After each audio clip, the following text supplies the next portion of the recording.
અમદાવાદમાં ક્રાઇમ બ્રાન્ચના પરિસરમાં યુવતીનો આપઘાત. ક્રાઇમ બ્રાન્ચના પીઆઈ બીકે ખાચરથી કંટાળીને જીવન ટૂંકાવ્યાનો આક્ષેપ લગાવ્યો. મૃતક યુવતી પાસેથી પોલીસને 15 પેજની સુસાઇડ નોટ મળી આવી. સુસાઇડ નોટમાં પીઆઈ ખાચર સાથે પ્રેમ સંબંધ હોવાનો ઉલ્લેખ થયો છે. મૃતક મહિલા ડોક્ટર વૈશાલી જોશી હોવાનો ખુલાસો થયો. ગાયકવાડ પોલીસે અકસ્માતે મોતનો ગુનો નોંધી વધુ તપાસ શરૂ કરી છે.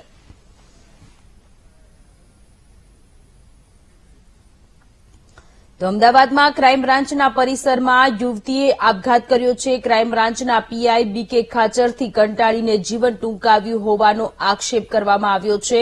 મૃતક યુવતી પાસેથી સુસાઇડ નોટ મળી આવી છે. 15 પેજની સુસાઇડ નોટ મળી આવી છે અને જેમાં ઉલ્લેખ કરવામાં આવ્યો છે કે ક્રાઇમ બ્રાન્ચના પીઆઈ ખાચર સાથે તેને પ્રેમ સંબંધ હતો.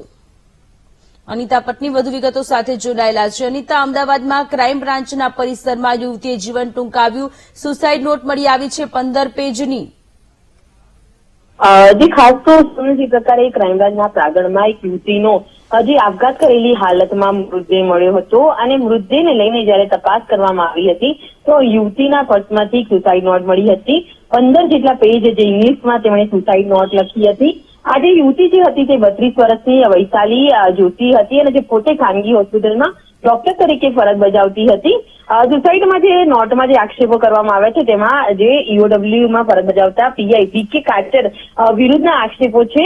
જે આર્થિક ગુના નિવારણ શાખામાં જે પીઆઈ બીકે ખાચર છે તેનું આ ડોક્ટર યુવતી સાથે પ્રેમ સંબંધ હતો અને પીઆઈ ખાચરથી કંટાળીને આ યુવતીએ જીવન ટૂંકાવ્યું હોવાના આક્ષેપો સુસાઇડ નોટમાં કરવામાં આવ્યા છે, જેને લઈને હાલ તો પરિવારે પણ જે આક્ષેપો કર્યા હતા જે મામલે તેનું પીએમ કરવામાં આવી રહ્યું છે.